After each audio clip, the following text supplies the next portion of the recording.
Hello friends, അപ്പം നമുക്കിന്ന് guest ഉള്ളൊരു ദിവസത്തെ കുക്കിംഗ് കണ്ടാലോ എന്തൊക്കെയാണെന്ന്. വേണ്ടേ, അങ്ങനെ ചിക്കൻ കറി വെക്കാനായിട്ട് സവാളയും തക്കാളിയും എല്ലാം അരിഞ്ഞു വെച്ചിട്ടുണ്ട്. പിന്നെ കുറച്ച് ഇഞ്ചിയും വെളുത്തുള്ളിയൊക്കെ അരച്ചും വെച്ചിട്ടുണ്ട്, അതായത് ചതച്ചും വെച്ചിട്ടുണ്ട്. എന്നിട്ട് വേണ്ട ഒരു ചട്ടിയിലേക്ക് ആദ്യമേ എണ്ണ ഒഴിച്ച് കടുക് പൊട്ടിച്ച് ഇഞ്ചിയും വെളുത്തുള്ളി ഇട്ടൊന്ന് ചെറുതായിട്ടൊന്ന് മൂപ്പിച്ചു. അത് കഴിഞ്ഞ് അരിഞ്ഞു വെച്ച സവാളയും പച്ചമുളകും എല്ലാം കൂടി ഇട്ട് നന്നായിട്ട് ഇളക്കി അടച്ചു വെച്ച്. അത് കഴിഞ്ഞ് പിന്നെ ഒന്ന് ചെറുതായിട്ട് വെന്ത് വന്നപ്പം അതിനകത്ത് കുറച്ച് തക്കാളിയൊക്കെ ഇട്ട് വീണ്ടും വഴറ്റി. അതിനുശേഷം അതിനകത്തോട്ടൊരു 3 ടേബിൾ സ്പൂൺ മുളക് പൊടി, 2 ടേബിൾ സ്പൂൺ മല്ലിപ്പൊടി, 1/2 ടീസ്പൂൺ മഞ്ഞൾപ്പൊടി, 1/2 ടീസ്പൂൺ കുരുമുളക് പൊടി, പിന്നെ കുറച്ച് പെരുംജീരകപ്പൊടി ഇട്ട് നന്നായിട്ട് ഇളക്കി അടച്ചു വെച്ച്. അത് കഴിഞ്ഞ് അതിനകത്തോട്ട് കഴുകി വെച്ചിരുന്ന ചിക്കനെല്ലാം അതിനകത്തോട്ടിട്ട് നന്നായിട്ട് ഇളക്കി. ഞാനൊരു 1/2 ഗ്ലാസ് ചൂടുവെള്ളം അതിനകത്ത് ഒഴിച്ചിട്ടുണ്ടായിരുന്നു കേട്ടോ. എന്നിട്ടത് നന്നായിട്ട് ഇളക്കി വെച്ച്. വേണ്ടേ, ചിക്കൻ ഒരുവിധം എല്ലാം വെന്ത് റെഡിയായി. പിന്നെ അതിനകത്തോട്ട് കുറച്ച് തേങ്ങാപ്പാലൂടെ ഒഴിച്ച് കുറച്ച് കറിവേപ്പിലയൊക്കെ ഇട്ട് വീണ്ടും അടച്ച് വെച്ച്. അതിനകത്ത് കുറച്ച് ഗരം മസാലപ്പൊടിയും കൂടി ഇട്ട് കൊടുത്തു കേട്ടോ. എന്നിട്ട് അടച്ച് വെച്ച്. എന്നിട്ട് കുറച്ച് കഴിഞ്ഞപ്പോഴത്തേക്ക് അത് നല്ല രീതിയിൽ കുറുകി നല്ല വെന്ത് വന്നിട്ടുണ്ടായിരുന്നു. അങ്ങനെ പിന്നെ അത് മാറ്റി വെച്ചിട്ട് അടുത്ത മോര് കറി. അതിനകത്തോട്ട് കുറച്ച് വെളുത്തുള്ളി ചതച്ചിട്ട്, ഇച്ചിരി മഞ്ഞൾപ്പൊടി, കുറച്ച് ഉലുവാപ്പൊടി, കുറച്ച് ജീരകപ്പൊടി, എന്നിട്ട് തേങ്ങയും ഇട്ട് നന്നായിട്ട് അരച്ചെടുത്തിട്ട് നമ്മുടെ തൈരില്ലേ, മിൽക്കി മിസ്റ്റിൻ്റെ നല്ല കട്ട തൈരായിരുന്നു, അത് അതിനകത്തോട്ടിട്ട് വീണ്ടും ഒന്നും കൂടി നന്നായിട്ട് അരച്ച് കുറുക്കിയെടുത്ത്. അല്ലെങ്കിൽ നമ്മുടെ ഈ തൈരിങ്ങനെ കട്ടയായിട്ട് കിടക്കും. ഇത് നമ്മൾ ഒരുമിച്ചിട്ട് അടിക്കാമെങ്കിൽ അത് നല്ല ലൂസായിട്ട് കിട്ടും. എന്നിട്ടൊരു പാത്രം എടുത്ത് അതിനകത്തോട്ട് എണ്ണ ഒഴിച്ച് കടുക് പൊട്ടിച്ച് കുറച്ച് ഉലുവ അതിനകത്തിട്ട് 2 കൊച്ചുള്ളിയൊക്കെ അരിഞ്ഞിട്ട് വറ്റൽമുളകും കറിവേപ്പിലയൊക്കെ ഇട്ട് ഒന്ന് മൂപ്പിച്ചതിന് ശേഷം അരച്ച് വെച്ച തൈരിൻ്റെ കൂട്ട് അതിനകത്തോട്ട് ഒഴിച്ച്, എന്നിട്ട് ലേശം ഉപ്പും ഇട്ട് ഇളക്കി. അങ്ങനെ നമ്മുടെ മോര് കറിയും റെഡി ആയിട്ടുണ്ട്. കണ്ടോ, നല്ല കുറുകിയിരിക്കുന്നുണ്ടോ മോര് കറി. ഇവിടെ എല്ലാവർക്കും മോര് കറി ഇങ്ങനെ കുറുകിയിരിക്കുന്നതാണ് ഇഷ്ടം. നല്ല ഭംഗിയില്ലേ കാണാൻ.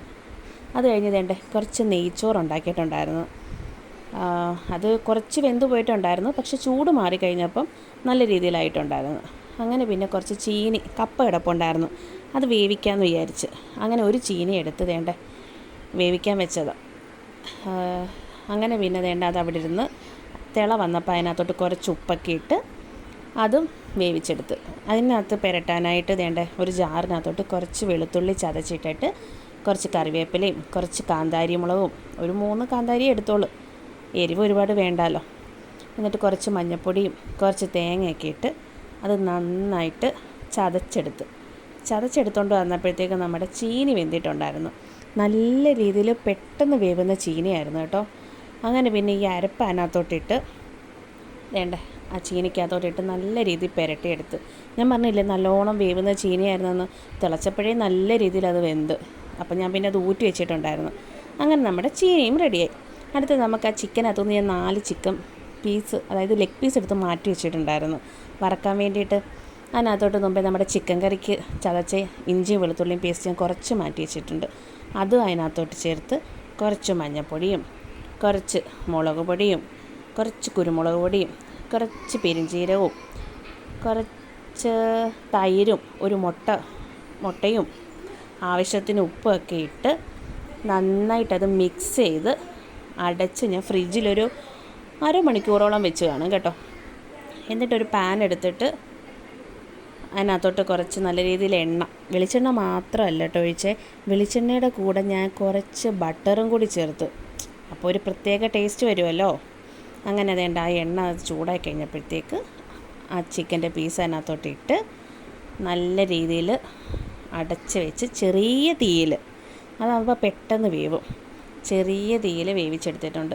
നമ്മുടെ ചിക്കൻ്റെ ആ ലെഗ് പീസിൻ്റെ അടുത്ത് ഒരു നാര് പോലൊരിതുണ്ട്, കണ്ടോ, ആ 3ാമത്തെ പീസ് വെച്ചപ്പോൾ കണ്ടോ, അവിടെ നമ്മളൊന്ന് ചെറുതായിട്ട് കഴുകിക്കൊണ്ട് വരുന്ന സമയത്ത് നമ്മളതൊന്ന് ചെറുതായിട്ടൊന്ന് കട്ട് ചെയ്ത് കൊടുക്കാമെങ്കിൽ, കട്ട് ചെയ്തിട്ട് നമ്മൾ വറക്കാമെങ്കിൽ ഉണ്ടല്ലോ പെട്ടെന്ന് വേവും. അല്ലെങ്കിൽ ഒരുമാതിരി ഒരു സൈഡ് വേവാത്ത പോലൊക്കെ ഇരിക്കില്ലേ. എനിക്ക് മിക്കപ്പോഴും അങ്ങനെ ഒരു അബദ്ധം പറ്റിയിട്ടുണ്ട് കേട്ടോ. ഇതെനിക്കൊരാൾ പറഞ്ഞു തന്നെ ഈ ഒരു ടിപ്സ്. അപ്പോൾ അതിങ്ങനെ ചെറുതായിട്ട് ഇങ്ങനെ കട്ട് ചെയ്തിട്ട് വറക്കാമെങ്കിൽ ഇത് കണ്ടോ നന്നായിട്ട് വെന്ത് നല്ല ക്രിസ്പി ആയിട്ട് കിട്ടും. അങ്ങനെ അതും റെഡി ആയിട്ടുണ്ട്. അങ്ങനെ അതും ഒരു ബൗളിലോട്ടാക്കി എല്ലാം അടച്ച് വെച്ച് അങ്ങനെ പാചകമെല്ലാം ഓക്കെ ആയി. അപ്പോൾ എങ്ങനെയാണ്, ഞങ്ങളെല്ലാവരും കഴിച്ചു കേട്ടോ. അപ്പോൾ എങ്ങനെ മറ്റൊരു വീഡിയോ ആയിട്ട് നമുക്ക് നാളെ കാണാം. Bye bye.